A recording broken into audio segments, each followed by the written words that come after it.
Picture this. You step off the train in what's supposed to be Italy, but something feels different. The station announcements echo in both Italian and German.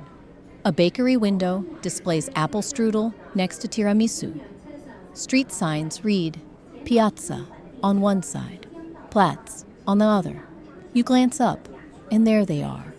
The jagged, otherworldly peaks of the Dolomites piercing a powder blue sky, towering over terracotta rooftops and medieval spires. Welcome to Bolzano, or, as the locals call it, Bozen. Actually, they call it both, depending on who's speaking. And that, my friends, is exactly what makes this place magical. I'll be honest with you. Before I visited Bolzano for the first time, I had barely heard of it. It wasn't on my Italy bucket list. I was chasing the usual suspects. Rome's ancient glory, Venice's watery romance, Florence's Renaissance masterpieces. But a friend who'd spent a winter here grabbed my shoulders and said, "Trust me, just go." So I did. And now, 3 years and 4 return trips later, I'm that person grabbing your shoulders through this screen. Because Bolzano isn't just a city. It's a place where two worlds collided centuries ago and decided they liked each other. It's where you'll eat the best speck platter of your life, served by someone who might speak to you in Italian, German, or English, sometimes all three in the same conversation.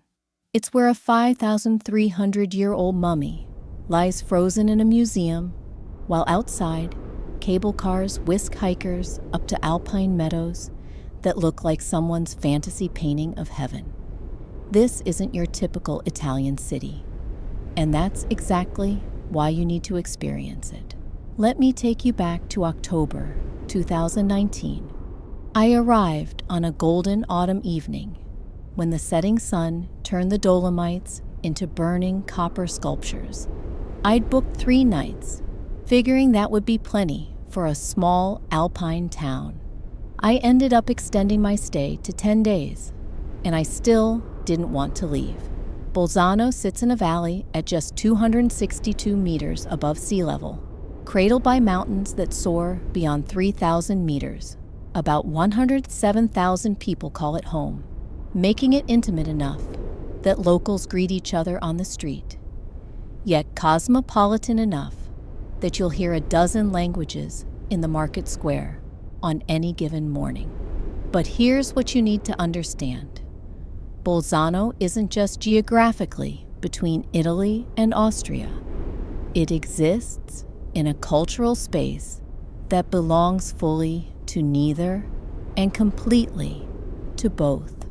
Until 1919, this region, South Tyrol, was part of the Austro-Hungarian Empire. Then, after World War I, Italy drew new borders, and suddenly, German-speaking alpine villages found themselves Italian. Rather than erasing this heritage, the region embraced it. Today, South Tyrol has special autonomous status. Both languages are official. Schools teach in both. The cuisine, the architecture, the very rhythm of life here flows from this beautiful fusion. You'll see it everywhere. In the Gothic cathedral, standing beside cafés, serving espresso and Sachertorte. In the Austrian Gemütlichkeit, mixed with Italian vivacity. In the way people seamlessly code switch mid-sentence. This backstory isn't just trivia. It's the key to understanding why Bolzano feels like nowhere else you've ever been. I'm going to tell you something that might surprise you.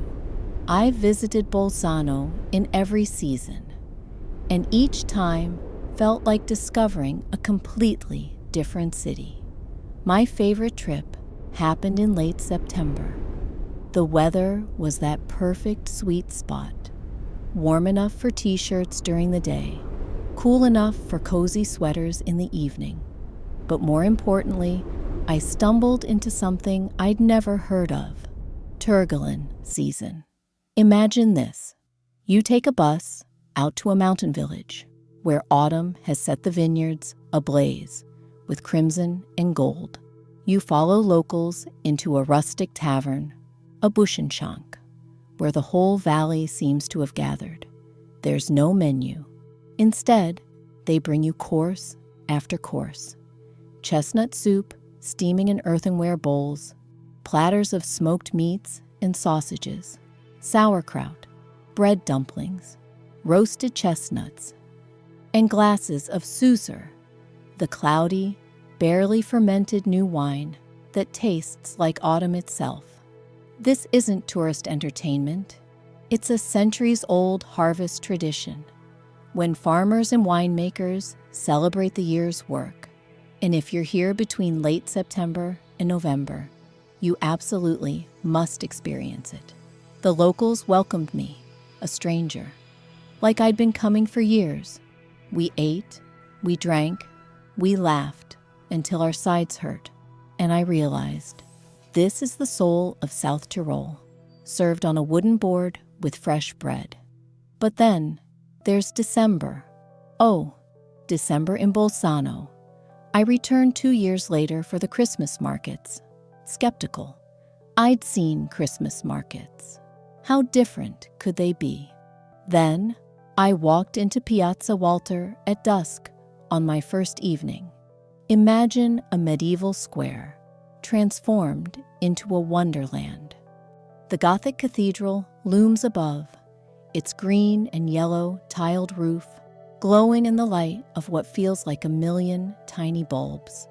Wooden chalets, each one beautifully crafted, fill the square, their windows glowing warm against the cold night air. The smell hits you first: roasted chestnuts, mulled wine, locally called glühwein, gingerbread, pine branches. Local artisans sell hand-carved nativity figures that have been made the same way for generations. Someone's playing accordion music that sounds like it's floating down from the mountains themselves. Steam rises from cups of hot chocolate so thick you could stand a spoon in it. Snow, real, actual snow, drifts down from the dark sky, catching the light like falling stars. I stood there for I don't know how long, just feeling it. This wasn't commercialized holiday cheer. This was authentic, rooted in Alpine tradition, and utterly transporting. The Bolzano Christmas market, running from late November through January 6th, isn't just one of the best in Europe. It's one of the best experiences, period. I visited in May once and witnessed an entirely different kind of magic. The mountains were still snow-capped, but down in the valley, everything burst into bloom. The hiking trails on the Renan Plateau became carpets of wildflowers. The outdoor cafés reopened, their patios filled with locals emerging from winter like bears from hibernation. The weather was glorious, usually between 18 to 25 degrees, 64, 77 degrees, perfect for exploring without the summer crowds. The cable cars reopened after winter maintenance. Suddenly, those impossible mountain vistas became accessible again. And I found myself on alpine trails where I encountered more marmots than humans. My July visit taught me an important lesson. Summer in Bolzano is beautiful, but busy. The weather is typically warm, sometimes hot, reaching 30 degrees, 86 degrees, and every tourist in northern Italy seems to have the same idea. Hotel prices spike. The Uffizi Museum requires advance booking weeks ahead. The hiking trails, while spectacular, become highways of colorful Gore-Tex. That said, summer has its own charm. The daylight stretches until 9 p.m., giving you endless time to explore. The mountain wildflowers reach their peak. The outdoor pools and nearby lakes become irresistible. And if you're willing to wake early or venture slightly off the beaten path, you can still find moments of transcendent beauty. If you can choose, come in late May or early June, or in September or October. You'll get the best weather, reasonable prices, manageable crowds, and, if you time it right, those incredible harvest traditions. But December? If you can handle cold weather and don't mind crowds, the Christmas markets are worth building an entire trip around. I'm not exaggerating when I say it changed how I think about the holiday season. Let me walk you through the approaches to Bolzano, because how you arrive shapes your first impression profoundly. I'm a train romantic, I'll admit it, but even if you're not, you should consider taking the train to Bolzano, because the journey itself becomes part of the adventure. I took the train from Verona on my first visit.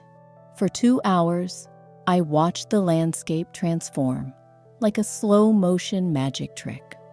Flat Italian plains gave way to gentle hills, which grew into imposing peaks. Vineyards climbed slopes at impossible angles.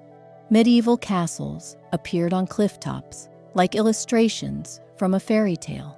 Tunnels carved through mountains suddenly opened onto valley vistas that made me press my face against the window like a child. The Verona-Bolzano line is a masterpiece of engineering and one of Europe's most scenic routes. Direct trains run regularly, about 15 into 25, taking roughly 2 hours. You can also come from Innsbruck to the north, also about 2 hours, watching the Austrian Alps transform into the Italian Dolomites. From Venice, it's about 3.5 hours, longer, but equally spectacular. The train deposits you at Bolzano's compact, manageable station, and within 10 minutes of walking, you're in the medieval heart of the city. No airport shuttles, no car rental confusion, just arrival. Bolzano does have its own airport, but it's tiny, with limited flights. Most people fly into larger hubs and continue by ground transport. I've flown into Verona's Valerio Catullo Airport, VRN, several times. It's about 150 kilometers south, and trains from Verona Porta Nuova station reach Bolzano in 2 hours. It's my preferred option. The airport is well connected, flights are reasonably priced, and that train journey remains a joy. Innsbruck Airport, INN, in Austria, is actually closer, just 119 kilometers, and buses or trains connect to Bolzano in about 1.5 hours. This works particularly well if you're coming from Northern Europe or want to explore both Tyrol and South Tyrol. Venice Marco Polo, VCE, is another option at 250 kilometers away. The journey takes 3 to 4 hours by train. But if you're combining Venice and Bolzano, which I highly recommend, talk about contrasts, it makes perfect sense. Milan airports work too, though they're farther, 280 kilometers. I've done the Milan-Bolzano train journey, and while it takes about 4 hours, it's scenic and comfortable. I rented a car once, thinking I'd want the freedom to explore the surrounding valleys and villages at will. This was both right and wrong.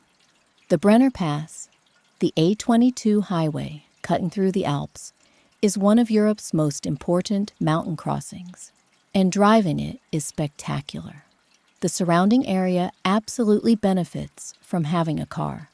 Those tiny wine villages, remote castles, and hidden hiking trailheads become accessible. But in Bolzano itself, the car became a liability. The historic center is largely pedestrianized.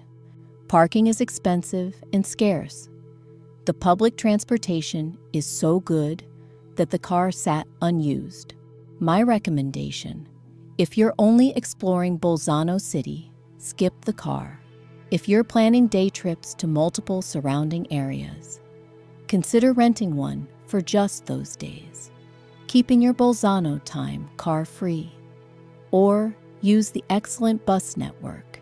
It reaches everywhere a tourist would want to go, often with better views than driving. Choosing where to stay in Bolzano matters more than in many cities, because the experience shifts dramatically depending on your location. Every time I return to Bolzano, I book something in the historic center. Call me predictable, but there's nothing quite like opening your shutters in the morning to see Gothic spires against alpine peaks, or stepping out your door to find yourself immediately among the medieval arcades. I stayed at Hotel Grafe once, and it spoiled me forever. This boutique property sits right on Piazza Walter. You literally cannot be more central. Each room is designed by a different artist. So mine had this surreal mountain mural that made me feel like I was sleeping in an art installation. The breakfast spread showcased the region's dual heritage: Austrian pastries and Italian espresso, South Tyrolean speck and fresh mozzarella, local jams from mountain berries. It's not cheap. Expect to pay $150, $250 per night, but the location alone saved me hours. It made spontaneous wandering effortless. I'd return from dinner, and instead of retreating to a distant hotel, I'd join locals for a final glass of wine in the piazza, watching the cathedral glow under moonlight. For similar luxury, the Park Hotel Lauren is legendary. This 5-star Art Nouveau palace has hosted everyone from Sigmund Freud to modern celebrities. The garden, filled with old trees and quiet corners, creates an oasis in the city center. It's where Bolzano's elegant past feels alive.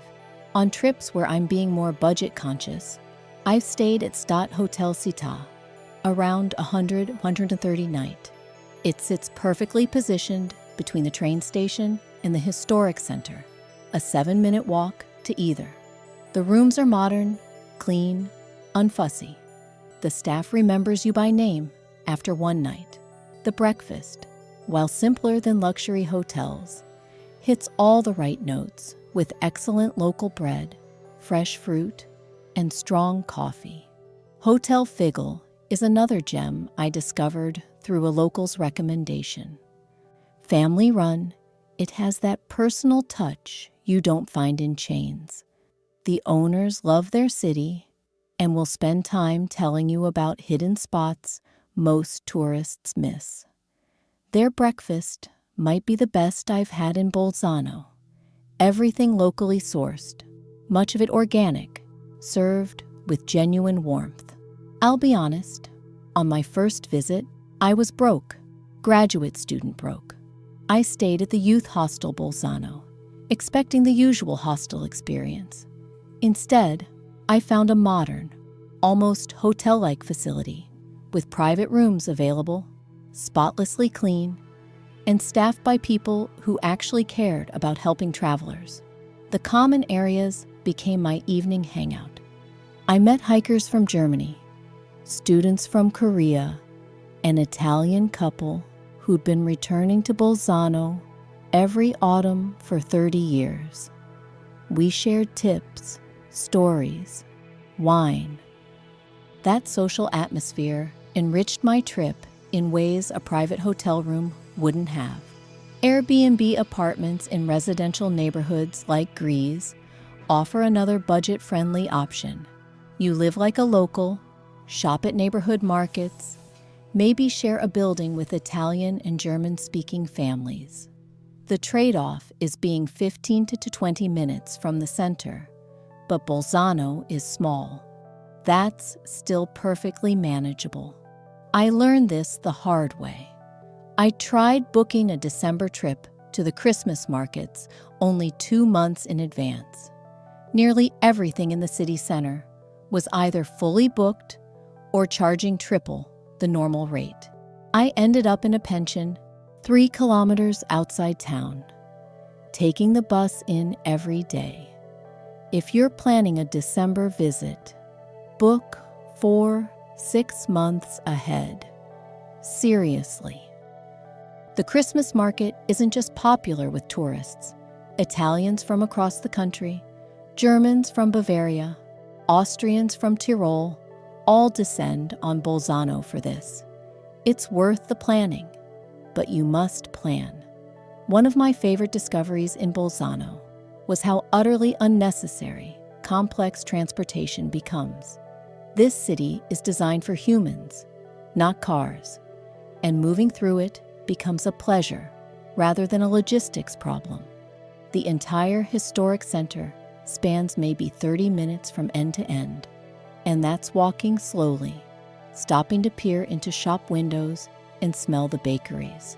I routinely walked 15-20 kilometers per day in Bolzano without even thinking about it, because the streets themselves are an attraction.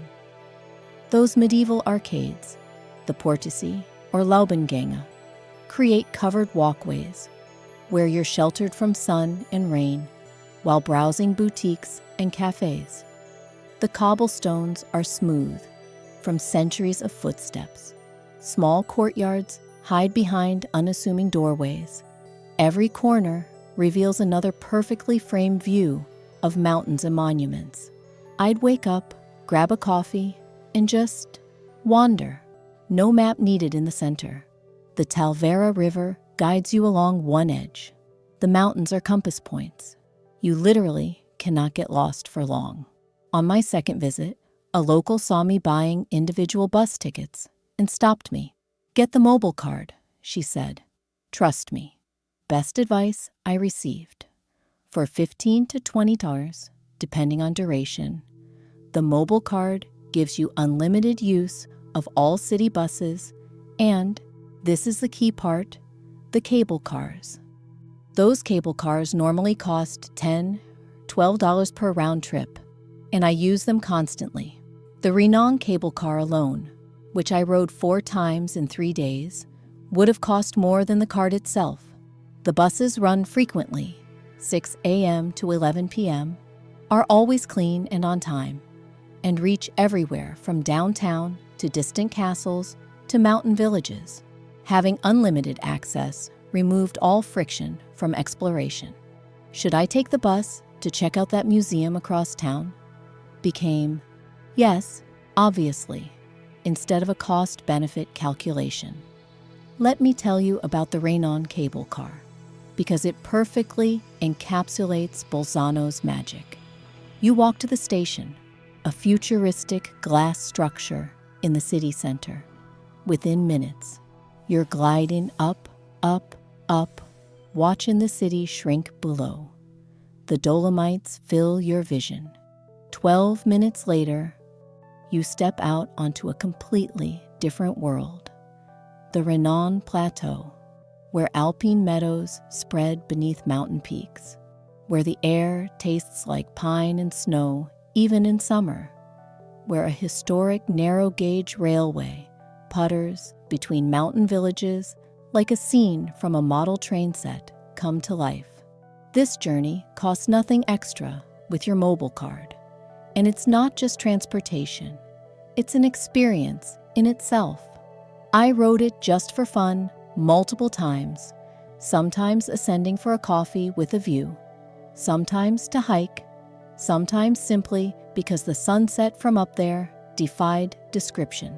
The San Genesio funicular offers a similar experience to a different mountain. The Colle cable car accesses hiking trails. Each one opens up a new dimension of the landscape. And with the mobile card, you can explore freely without mentally calculating costs. Bolzano has extensive bike lanes, and locals use them religiously. I rented a bike for 2 days, 15-day, and discovered another layer of the city. The Talvera Riverside Path became my evening routine, pedaling past joggers and families, with the Dolomites turning pink in the alpenglow. E-bikes are increasingly popular, especially for tackling the hills surrounding the city. If you're reasonably fit and comfortable cycling, it's a delightful way to cover more ground while staying intimately connected to your surroundings. Taxis exist, but are expensive and rarely necessary. Uber isn't really a thing here. The city is small enough that waiting for a ride takes longer than walking. I never once felt like I needed a taxi, except maybe after one particularly indulgent wine tasting, when walking seemed like a terrible idea. I took the bus.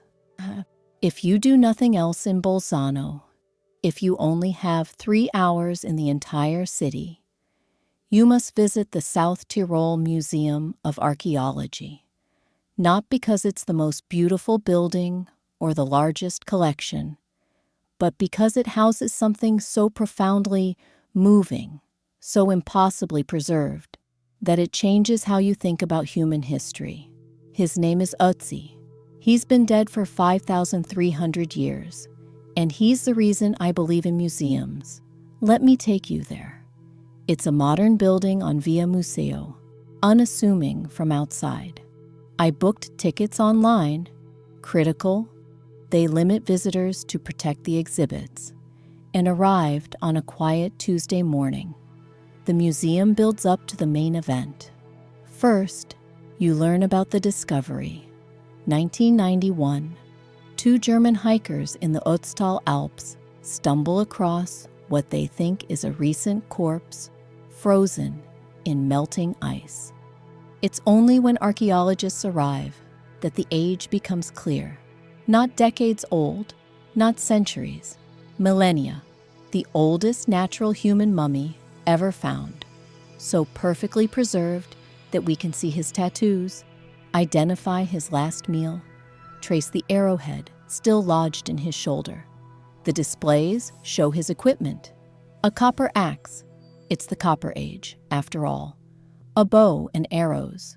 A fur cap. Leather shoes stuffed with grass for insulation. These aren't artifacts in the abstract archaeological sense.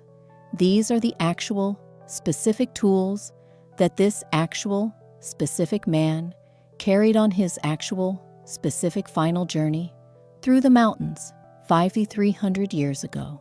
And then you enter the room where Ötzi himself lies. The atmosphere shifts. People lower their voices to whispers. A glass window reveals a cold room where, in dim light, you can see him, small, dark, curled on his side in eternal sleep. The preservation is so complete that he looks like he might wake up. For a long moment, I just stood there. This wasn't an ancient pharaoh, embalmed and wrapped and transformed into a symbol. This was a regular person, a shepherd or hunter, probably around 45 years old, walking through the mountains on some now-forgotten errand. Someone killed him with an arrow to the back. He fell. The ice claimed him. And 5,300 years later, we found him, his life frozen mid-moment, like a paused film. The museum handles this weight beautifully. They present Ötzi with dignity and scientific rigor. You learn what his DNA reveals, what his teeth tell us about his diet, how his tattoos might have served as primitive acupuncture. The curators make him human again. Not a curiosity, but a person. I spent 3 hours there, completely absorbed. The audio guide, absolutely worth it, is narrated by experts who convey both facts and wonder. When I finally emerged, blinking, into the Bolzano sunshine, I felt like I'd traveled through time. Practical notes. Book tickets online days or weeks in advance, especially in summer and December. The museum is closed Mondays. Go either right at opening, 10 a.m., or late afternoon, after 4 p.m., to avoid tour groups. Give yourself at least 1.5 to 2 hours minimum.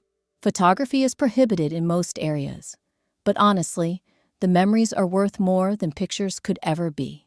Every city has a heart, and Bolzano's beats in Piazza Walter. I spent parts of every day there, often without planning to. It's just where you end up.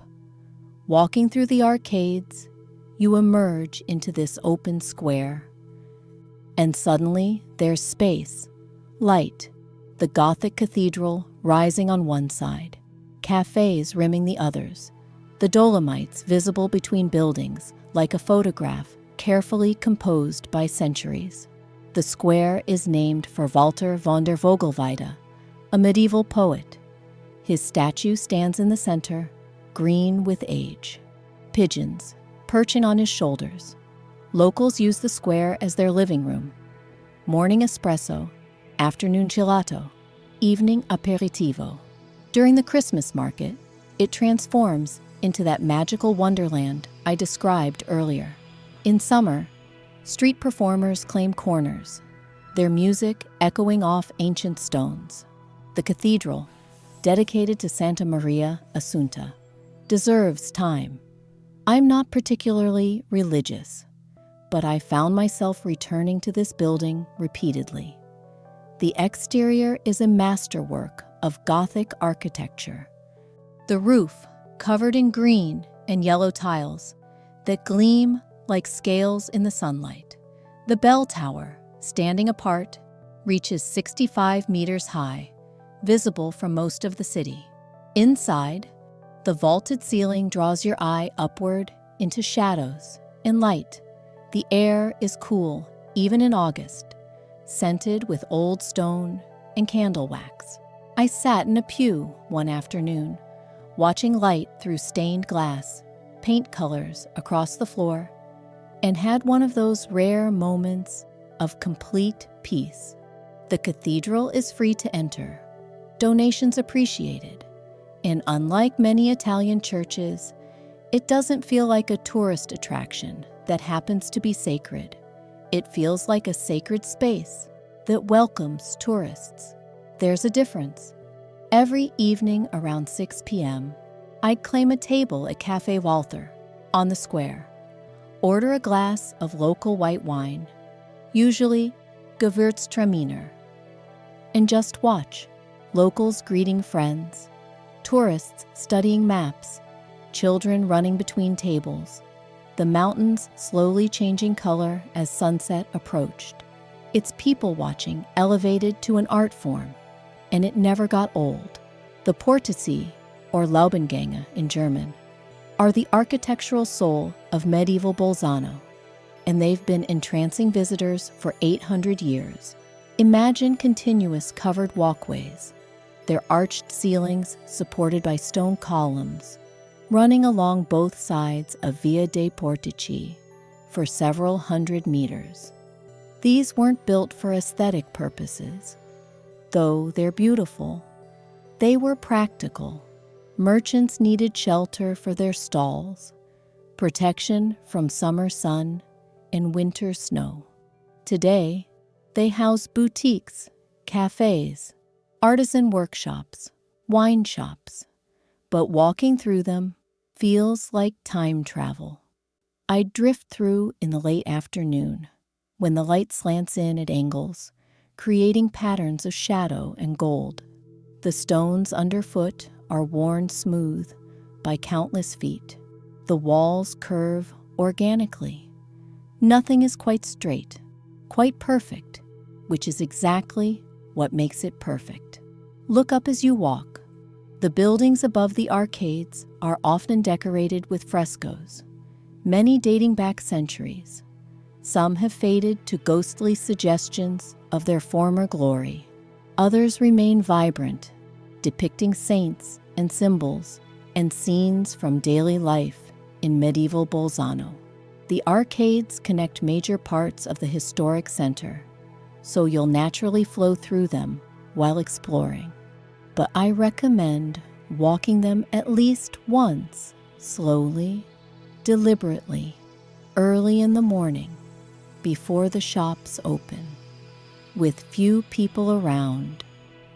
You can almost hear the echo of centuries, medieval merchants haggling, Renaissance travelers seeking shelter, generations of Bolzano residents walking the same route you're walking now. Hidden discovery. Midway through Via dei Portici, look for small archways leading to inner courtyards.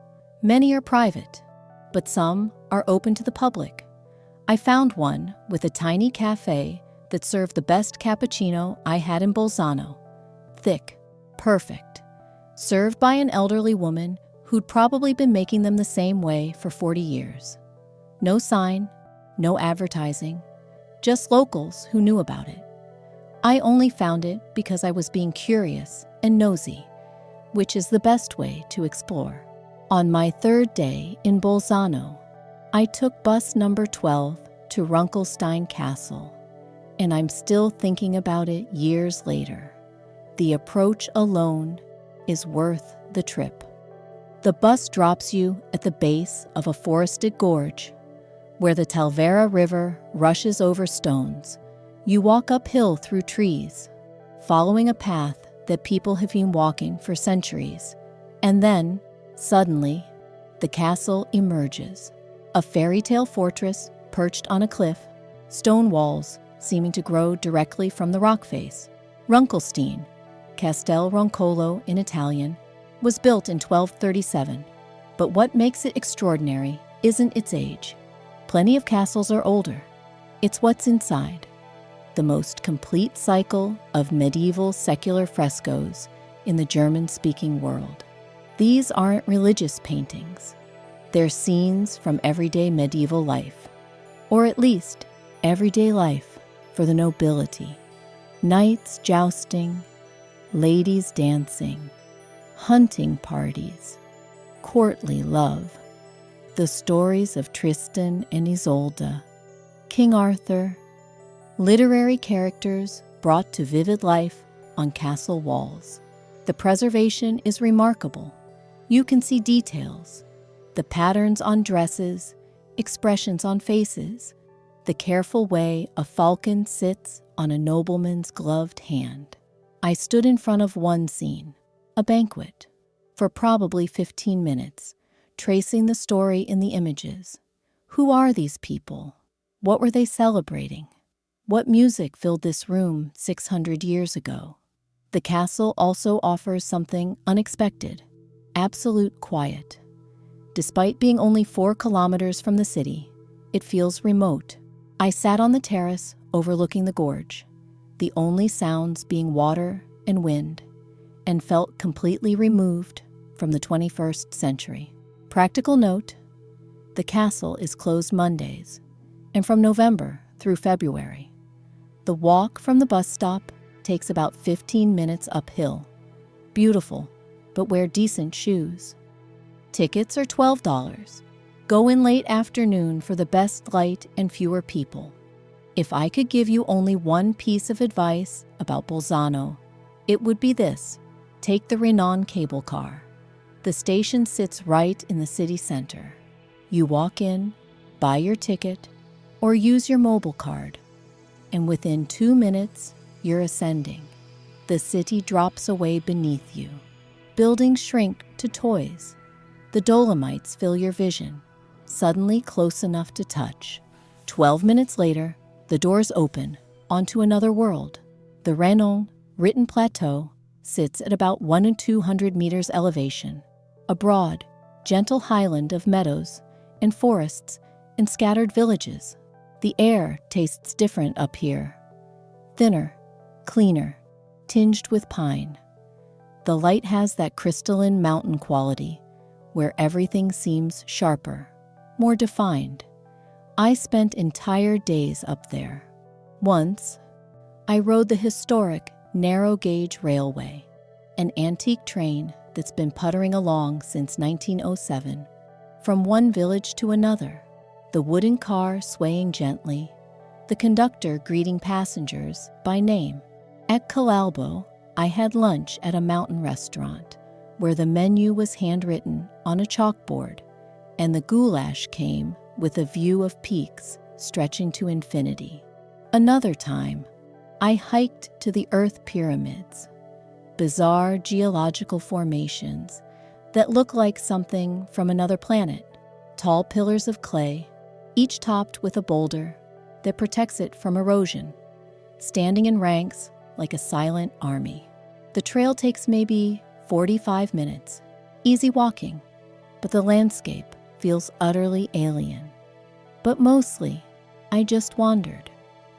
Found myself on farm roads between hayfields, watched clouds cast moving shadows across mountain flanks, sat on benches placed specifically for the view.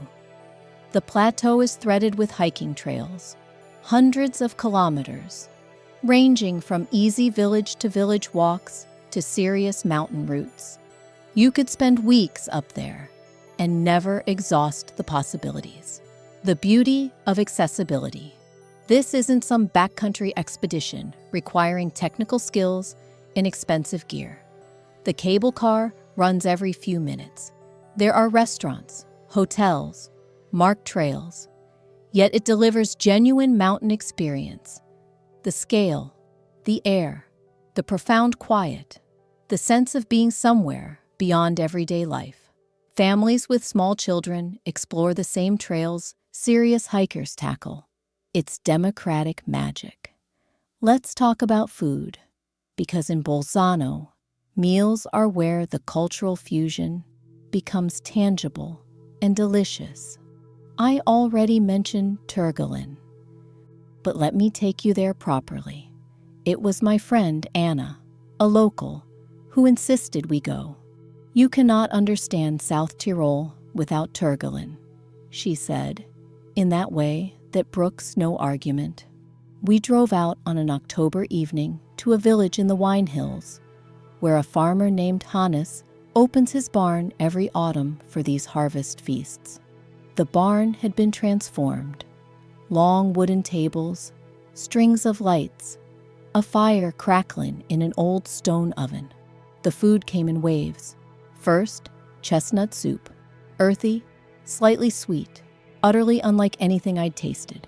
Then, platters of meat, smoked sausages, common Wurzen, fresh sausages, speck, and Schwarzauer. Blood sausage that sounds terrible, but tastes incredible. With it came sauerkraut, bread dumplings, and fresh bread from that stone oven. Between courses, Hannes poured Suzer, new wine, so young it's still cloudy, sweet, and slightly fizzy. Drink slowly, Anna warned, but I didn't listen. That stuff is deceptively powerful. The final course, roasted chestnuts and krapfen, filled donuts, with sweet wine. By then, the whole barn was singing. Old mountain songs, drinking songs. Songs I didn't know, but somehow sang along with anyway. I stumbled out into the October night, overfed and slightly drunk, and completely, utterly happy. That's Turgelin. If you're in Bolzano between late September and November, ask at your hotel about Turgelin opportunities. It's worth building your trip around. For regular meals, I developed favorites quickly. Vogel became my go-to for traditional food. It's been an inn since 1277, 13 generations of the same family. The dining room has that worn-in, comfortable feeling of a place that's hosted countless meals, celebrations, and ordinary evenings. I'd order the mixed speck platter as an appetizer, different types of smoked ham, each subtly different. Then canederli and broth, those bread dumplings floating like clouds, served in golden beef broth that tasted like comfort itself. Hopfen and Co. was where locals took me for beer and casual food. The goulash there, rich, almost black, meat so tender it dissolved on your tongue, came with polenta that soaked up every drop of sauce. The house beer was a dark lager that paired perfectly. The atmosphere was boisterous, friendly, the kind of place where strangers shared tables and left as friends. For something fancier, I splurged once at Chai. Restaurant Lauren. They have a garden where you eat surrounded by century-old trees.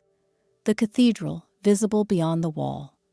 The food was technically South Tyrolean, but elevated. Wild venison with blueberry sauce, trout from mountain streams, wine pairings that made every bite better. It was expensive, $80 per person, but worth it for a special evening. I'm slightly obsessive about apple strudel. I tried it at probably 8 different cafés, comparing. The best, and I will defend this position, came from Café Walther. The pastry was so thin you could see through it, yet somehow crispy and flaky. The apples inside weren't mushy, but retained just enough texture. The spicing was subtle. Cinnamon, yes, but also hints of lemon, and something else I couldn't identify. I'd order it with vanilla sauce, sit at one of the outdoor tables on Piazza Walter, and watch the world pass. Old women with shopping bags, business people on coffee breaks, tourists with maps, the cathedral bells marking the hour. Those moments, simple, unplanned, perfect, are what I remember most about Bolzano. Bolzano is spectacular, but the surrounding region is what transforms a good trip into an unforgettable one. I rented a car for 2 days, specifically for this drive, and it ranks among the best decisions I made. The Great Dolomites Road, Strada delle Dolomiti, runs from Bolzano east to Cortina d'Ampezzo, crossing some of the most dramatic mountain passes in Europe. Leaving Bolzano, you immediately start climbing.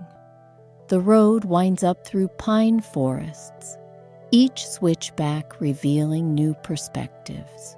You pass through Val Gardena, where every village looks like it was designed by someone trying to capture the essence of alpine charm in architecture. Wooden chalets with flower boxes, onion-domed churches, smoke curling from chimneys even in summer. Then comes Passo Pordoi at 2,239 meters. You step out of the car into air so cold and clean, it almost hurts. The Dolomites surround you, not merely visible in the distance, but towering immediately overhead. Those distinctive jagged peaks that look like stone towers built by giants. I took the cable car from the pass, up to higher viewing platforms.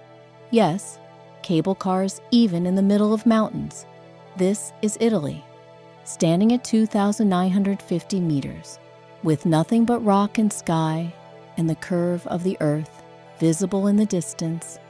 I felt simultaneously insignificant and profoundly lucky.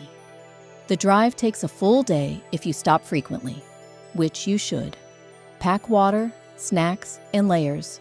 Mountain weather changes fast. The road is only fully open from June to September. In winter, snow closes the high passes. The Alpe di Siusi, Sizer Alm, is the largest high-altitude alpine meadow in Europe, and meadow doesn't do it justice. Imagine a vast rolling plateau at 1,800 to 2,000 meters elevation, carpeted in grass and wildflowers, surrounded by Dolomite peaks, and threaded with hiking trails. I took the cable car up from the village of Siusi, and when the doors opened, I actually gasped. It looks like a fantasy, too perfect, too beautiful to be real. The meadow stretches for kilometers, dotted with wooden huts and grazing horses. The famous peaks, Sassolungo, Sasso Piatto, rise like cathedrals on the horizon. The hiking is glorious and accessible. I'm not a serious mountaineer, but the trails here range from easy family walks to challenging climbs. I did a loop that took about 3 hours, mostly flat, through meadows, where wildflowers grew so thick they formed a carpet of color. At a mountain hut, I stopped for lunch, speck, cheese, bread, and radler, beer with lemonade, sitting on a wooden bench with a view that should have cost €1,000,000, but cost me $15. In winter, this becomes a skiing paradise. In summer, it's hikers, mountain bikers, and people like me who just want to exist in a landscape so beautiful it redefines your standards for beauty. Lake Carezza is small. You can walk around it in 20 minutes, but it might be the most photographed lake in the Dolomites. The water is an impossible shade of turquoise green, and on calm days, it perfectly mirrors the Latemar mountain rising behind it. I went early one morning, arriving just after sunrise when no one else was there. The light was golden. The lake was glass. The reflection was so perfect, I genuinely couldn't tell which half of the image was real and which was mirror. The legend says a wizard fell in love with a water nymph who lived in the lake. To impress her, he created a rainbow across the sky. But she realized it was a trick and disappeared. In his anger, the wizard threw the rainbow into the lake. And that's why the water has all these colors. Whether you believe the legend or prefer the scientific explanation, algae and minerals, the result is magical. The lake is about 25 kilometers from Bolzano, easily reachable by car or bus. There's a parking fee, $6, but it's worth it. Go early or late to avoid the midday tour bus crowds.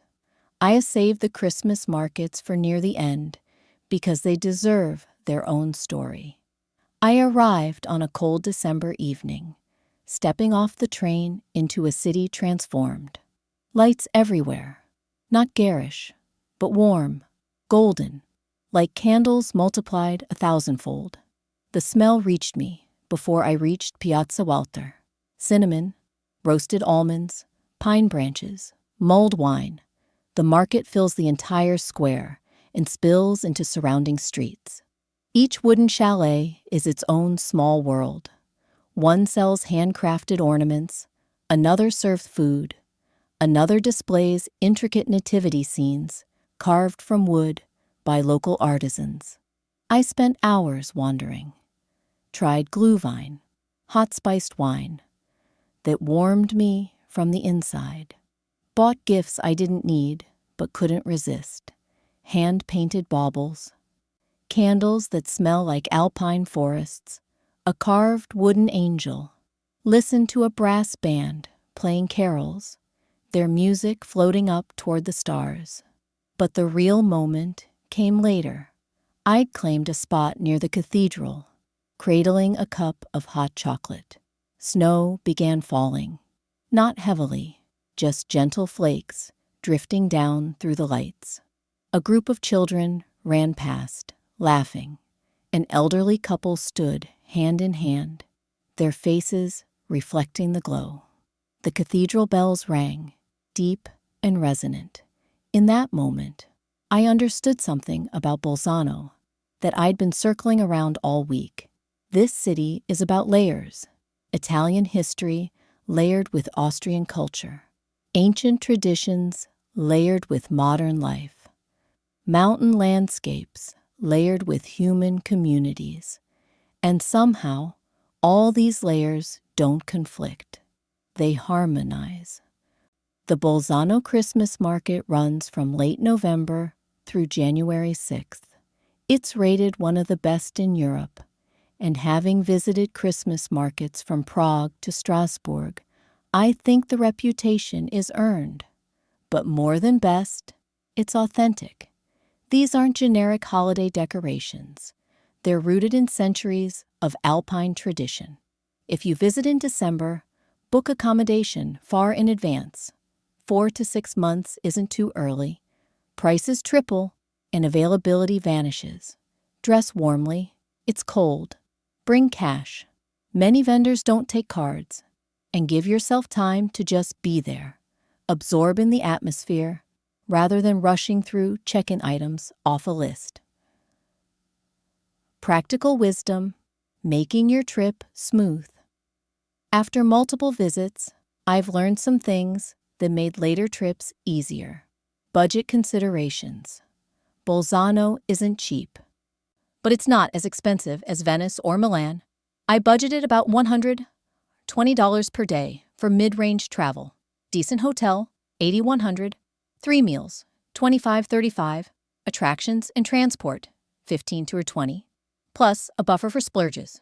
Budget travelers could do it for $60 and $70 daily with hostels, picnic lunches, and free activities. Luxury travelers should budget $200 plus for fine dining and top hotels. Language. Most people in tourism speak English. However, making an effort in Italian or German earns you genuine smiles. I learned basics in both. Buongiorno, guten Tag, grazie, danke, per favore, bitte. The locals appreciated even clumsy attempts. What to pack? Layers are essential. Temperature can vary 15 degrees Celsius between valley and mountain, between sun and shade. Good walking shoes. You'll be on cobblestones in mountain trails. Sunscreen. Mountain sun is intense. A small backpack for day trips. Bring an appetite. Portions are generous. Connectivity. Wi-Fi is widely available. My hotel had good Wi-Fi included. Cafés and restaurants usually offer it. I bought a local SIM card, 15 for a week of data, at a phone shop, which helped with maps and booking things on the go. Safety. Bolzano feels incredibly safe. I walked alone at night with no concerns. Crime rates are low. My only warning: watch for pickpockets in crowded places during peak season, like any European tourist destination. When not to go. I'd avoid late November. Between autumn and Christmas market season, everything feels closed and gray. Mid-August can be oppressively crowded with Italian summer vacationers. On my last morning, I woke early and walked to Gunsina Castle, the ruins above the city. It's a 30-minute uphill hike, steep enough to get your heart rate up, but the reward is the best free view in Bolzano. From up there, the entire valley spreads below. The city looks like a medieval painting. The cathedral spire, the river cutting through, the rooftops in terracotta and stone. The Dolomites ring the horizon in every direction, their peaks catching the first light. I sat on the castle ruins, eating a pastry I'd grabbed from a bakery, and tried to capture the feeling. It wasn't just the beauty, though God knows the place is beautiful. It was something about the rightness of it all, the way history and modernity coexist without one erasing the other, the way nature and civilization interweave rather than compete, the way a city can be both Italian and Austrian without compromising either identity. Bolzano taught me that borders, geographical, cultural, temporal, are more permeable than we think, that different worlds can occupy the same space without conflict, that sometimes the most interesting places are the ones that exist between categories, refusing to be just one thing. As I took the train back toward Verona, watching the mountains recede, I was already planning my return, because Bolzano isn't a place you visit once and check off a list. It's a place that gets into your bones, that you carry with you, that calls you back. That's the story of Bolzano, a city between worlds, where you'll find yourself between who you were when you arrived and who you'll become when you leave. Everything I've shared is just my story, one person's experience of one incredible place. Your Bolzano will be different. Maybe you'll fall in love with a restaurant I never found. Maybe you'll hike a trail I missed. Maybe you'll have a conversation with a local that changes your perspective on everything. That's the beauty of travel. We all walk the same streets, but see different cities. So book the ticket, make the journey, step off that train into a valley surrounded by mountains, where Italian and German blend in the air like music, where 5,300-year-old history walks beside cutting-edge cable cars, where every meal is a cultural fusion and every view is a postcard. Bolzano is waiting. And trust me, when a friend grabs your shoulders and says, "Just go," you should listen.